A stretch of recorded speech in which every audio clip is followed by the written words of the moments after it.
Last Monday, Memorial Day, the league had 5 games, making it one of the longer, more eventful days of the season. In action were the 0-4 Missouri Express trying to get back on their feet, the 4-0 Fog trying to stay undefeated, the 1-1 Kansas Lawmen trying to position themselves in the playoff race, and the 0-4 Cobras trying to do anything good for once this season. Then later in the night, the Bison and Waves played a doubleheader against each other. And heading into it, this was a very interesting matchup because the Waves are 1-3 and the Bison were 2-2.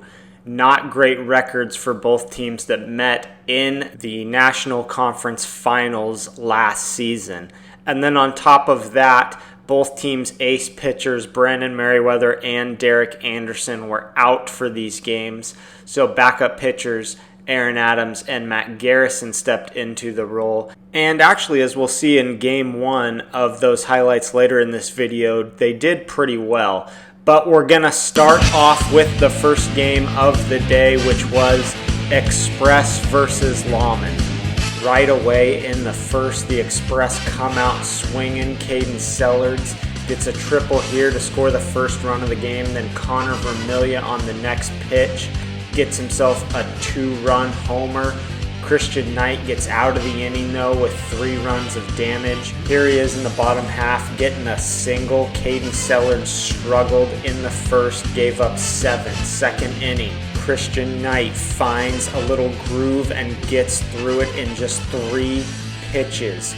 In the bottom half of the second, Lawmen want to build a lead, but Caden Sellards says, hey, wait a minute, I'm going to get in a groove now, and gets out of it with no damage. We skip to the bottom of the fourth, same score. Nick Proudfit cracks this one open a little bit with a 2-run triple. Kansas leads 11-3 in the fifth, but after Christian Knight gets the second strikeout, Missouri's going to make a little bit of a rally. Here's Connor Vermillia getting a double.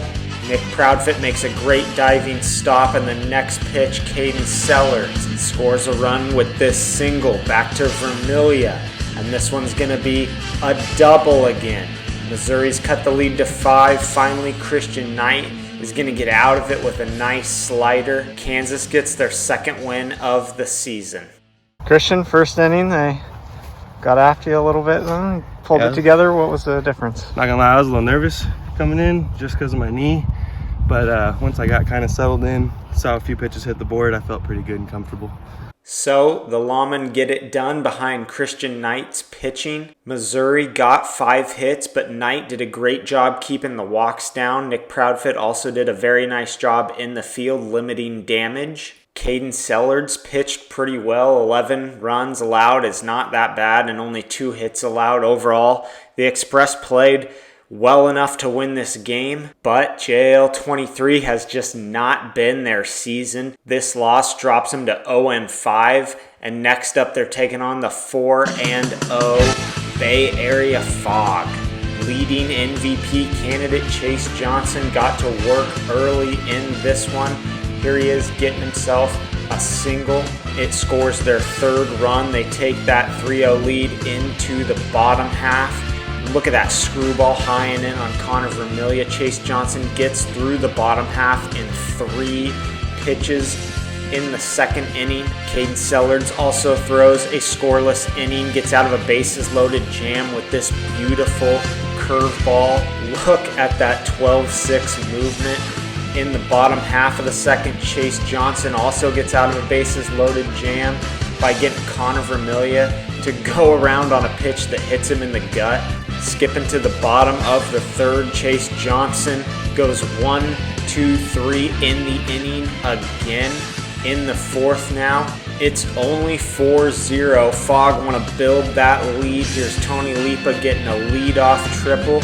And then later in the inning, when it's 7-0, Chase Johnson's going to get a triple on a Ryan Bloomstrom air that scores 3. Pretty much feels like a dagger in the bottom of the 5th. Missouri threatens Chase Johnson's shutout by loading the bases, but he seals it, and here he is afterward. Is that your first career shutout? Yeah. Maybe? I think so, yeah. What'd you think? Huh? What'd you think? How'd you do it? I don't know, man. I just came out here, and as soon as I started warming up, it's just going straight. Like, no, I wasn't, like, losing control, so it's pretty easy just to throw it straight and hard today. So Only one game today. Is the arm all right? way better than when I throw 2, but I think that's why a part of the thing too. Like I didn't have to worry about my arm hurting for the second game. 5-0. You guys feel like you're on a good roll right now? I think we can do it. I think we can clip it 3 more. So I think we can go 8-0. Chase continuing his MVP campaign with those pitching numbers, also added 3 hits on 9 at-bats, a double and a triple, and 7 RBIs.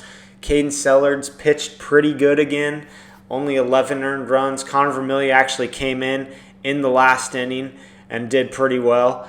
But Missouri couldn't get enough offense to hang. Fogg go to 5-0, Express go to 0-6. Next up, the third game of the day, New York versus Kansas. Keegan Hammer's been having an incredibly rough season in the circle, but in the first inning, it looks like things might be all right in this game. He gets through it, only giving up 3 runs.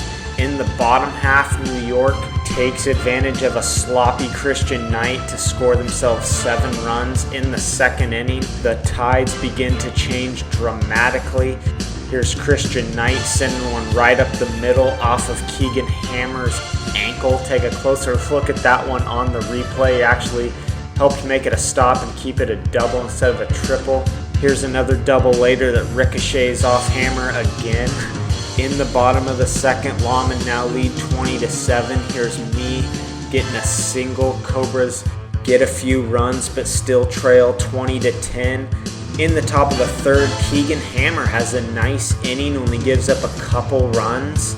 And then in the bottom of the third, the Cobras come storming back, but it's a bit of a mirage because all those runs were scored on walks, no hits. As soon as Christian Knight pulled himself together in the fourth, the Cobras once again struggled to produce any offense whatsoever with the bats. There's some strikeouts in the fifth inning.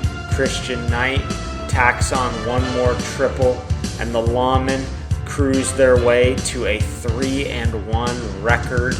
Hammer gave the Cobras some great effort in the field, but his pitching was all over the place once again. The team may have some decisions to make going forward at that position, whether to stick with him or not. Meanwhile, the batting lineup continues to be a disaster, mostly because of me. I am not producing hardly anything this season. I should probably sign some new guys and get myself out of there. On the other side, Christian Knight also really sloppy pitching, but it wasn't as sloppy, so it got the job done.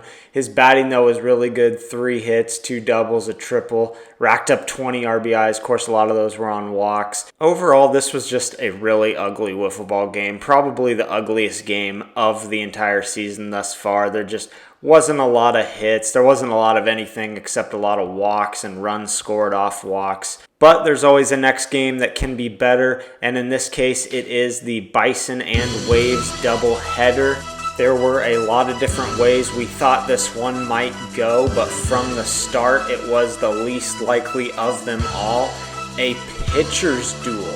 Look at that, Aaron Adams and Matt Garrison, both backups for their team, cruising through the first couple innings. Score is only 2-3 until Michael Garrison scores 2 more runs here with a double. In the bottom of the third, Matt Garrison starts losing command. He gives up a couple runs on walks, but then gets out of the jam with these pitches and maintains the lead into the fourth inning. Here's Michael Garrison getting a single, and then on the next pitch, Matt Garrison is able to get this one to drop just barely in play for another single. Bases loaded, 4-7, and Michael Garrison's gonna rip a double to make this thing 9-4 in the bottom of the fourth. Matt Garrison's arm starts to give out. He starts missing the zone, fatigue setting in. The Waves come all the way back and end up taking a 12-9 lead into the final and 5th inning of the game. Can the Bison get 3 runs? The answer is no. All they get is 3 pitches. Aaron Adams gets through it in 3 straight. Strikeouts looking inexcusable for the Bison to go down that way. They lose it 12-9. This was one of those weird JAL games where both pitchers threw pretty well, but one pitcher was way more dynamic than the other and didn't give up any hits, but he gave up more walks, whereas the winning pitcher threw a steady, efficient game such as Aaron Adams did, only giving up 9 runs and 4 hits, whereas Garrison gave up 12 runs on no hits. Michael Garrison had 3 of the 4 Bison hits, 2 doubles, 7 RBIs, a very nice game for him. And he would have to start game 2 of the doubleheader because, as mentioned, Matt Garrison's arm was shot by the end of game 1. This, of course, means the Waves would be heavy favorites in game 2, and they did not disappoint right from the start. First pitch of the game for Michael Garrison, and Aaron Adams takes him deep for a solo homer. Later in the inning, Zach Warren clearing the bases with a triple. In the bottom of the first, Aaron Adams picks up right where he left off, goes 1-2-3. It's 10-0 entering the second inning. Anthony Nussbaum, that's a grand slam. Bison down 0-20 in the second. They start getting the bat on the ball, but Aaron Adams reminding everyone why he was a Fielding Crown winner last season. Look at these 2 catches in the inning, especially this one, tripping over the ball cage, not letting it bother him, making the sliding catch. Bottom of the third, it's 30-0, but the Bison are going to show a little competitiveness here with Michael Garrison ripping a home run, and then right after that, Matt Garrison doing the same. It was only 2 runs of damage in the inning, though. In the top of the fourth, Anthony Nussbaum, another grand slam. And then at the end of the inning, look at this one-handed catch by Matt Garrison. A great play out there in the field. Bottom of the fourth now, Aaron Adams starting to feel the innings. Gave up some runs on walks and then a double here to Matt Garrison. In the 5th inning, Michael Garrison decides to bring the heat, playing around with a little pitch there, and then later decides to one-up his brother's one-handed catch with this one. Look at that effort. Gotta take another look at that one in slow-mo. One of the best catches of the season, no doubt about it.